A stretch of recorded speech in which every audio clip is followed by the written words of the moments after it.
So basically guys, I'm doing this video ndio mwanange the work that I normally put in behind the scenes kufanya double trouble mixes.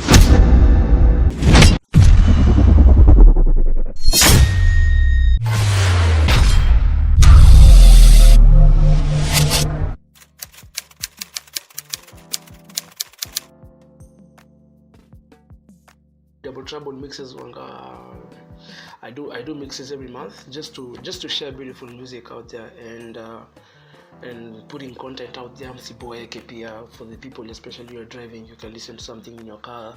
And that's why I do various types of genres. There's R&B, there's hip-hop, there's dancehall and everything.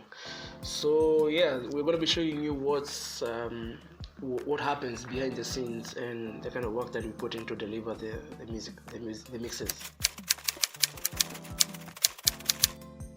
So I started recording. The first mix came out on February 2016. So far we are doing the 27th edition, which is a Caribbean cruise dancehall basically. Lakini every year I normally do 11 mixes because normally on this one I started on January, but now I give myself some time off because I know I'm supposed to deliver every January, every first Friday. So first Friday of January basically we're on a break, so that's why I never do releases. But yeah, so it's been a good ride.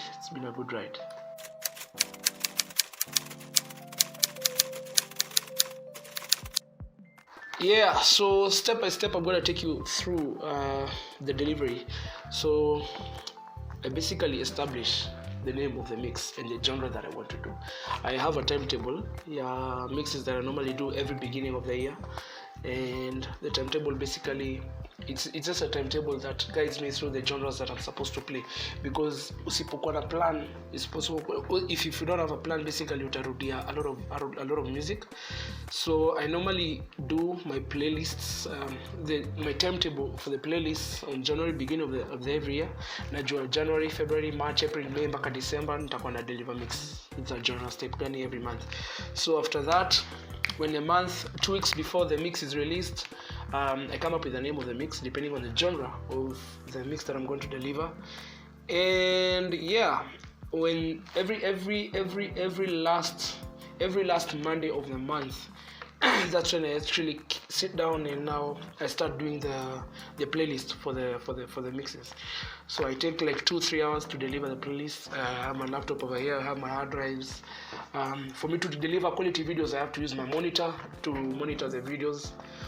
Yeah, so I do the playlist, I sample the music, I put in my cue points. Later on the video you're going to see what happens on Serato. And after preparing my music catalog, I move my hard drives to my equipment, and yeah, I start recording real time. After recording real time, I have an editor who does the fine tuning for the mixes. He's called DJ JR. So JR basically what he does is he joins the audio and the video, because on the laptop, on the software, we're not recording it separately. So he joins the audio and the video and syncs them together. And from there he does mastering for the sound. That's why we deliver with quality sound. After that we render the video on HD with a couple of graphics also in there. That's what he normally does. He puts a little bit of graphics and transitions, intros, outros, lower thirds, top right corner logos and all those things. Then sorry about that. Then from there it takes around 4 days to edit.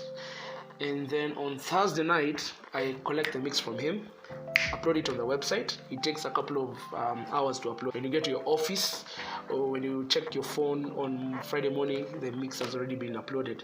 And I have a guy called Gidi. Gidi is the guy who works behind my website, and he's the guy who normally uploads. And then I have a guy called Innocent who does social media, and he pushes basically the brand and the mix online.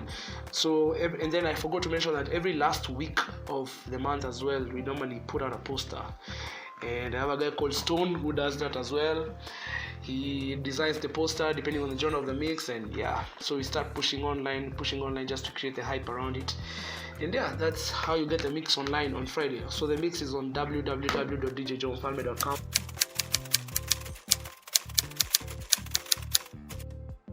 So I normally do my research. I have days for doing music research. That's 2 days a week, Wednesday and Thursday evening. I have 2 hours every day on the 2 days, that is, kufanya research ya muziki. I have websites. I've subscribed to websites. I've subscribed to artists on YouTube, so I can upload, get the music instantly. I'm on SoundCloud as well. I do research. I listen to mixtapes. I watch TV. That's where I get lots of my content as well. And then I have a guy called Ace. Ace normally does a lot of editing for my music. That's why kwa mix on some of my songs, mostly they're clean versions. You can play the mix on Sunday ukiwa na family ama mkifanya housewarming ama whatever in front of mature guys, na haitakuwa awkward kidogo. Yeah, because now the music is clean. So he does the job for cleaning, doing TV edits. Yeah, and I played on TV, so I definitely have to have the edits. So yeah, that's what he does. And then saa zingine tunasaidiana. He comes with new music that I don't have. Sometimes I give him new music and 3 pieces.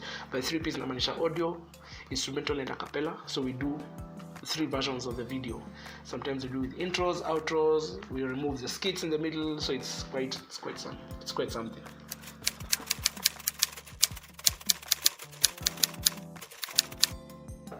Artists wakinitumia mangoma na kama zingia kwa mix, basically it's a selection process. Unajua kama sasa inafanya mix ya dancehall, utapata sasa artists kama Wairende wako ndani, na kina Nazizi, na kina Red Sun. Nikifanya sasa hapo huwezi pata mtu kama Calligraph kwa hiyo mix. Nikifanya mix ya hip hop unapata kina Kalindi wako ndani. So it's a selection process depending on the genres.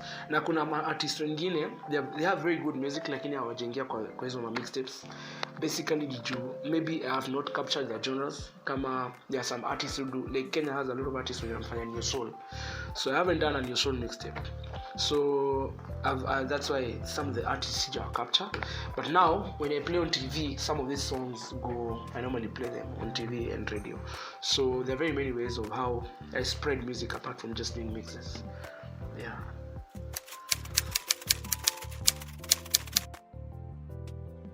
So basically mimi wanga na challenge kadhaa nikirekodi mix. Utapata mtu anakupigia simu and you can't pick up the call because it's a real time recording.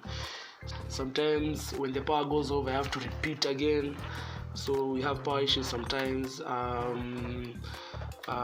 So yeah, basically equipment might fail katikati ya kurecord. Like today I have to use one player basically because I have an issue with one of my equipments, but I'm gonna get it done. At the end of the day, it's all about getting the job done.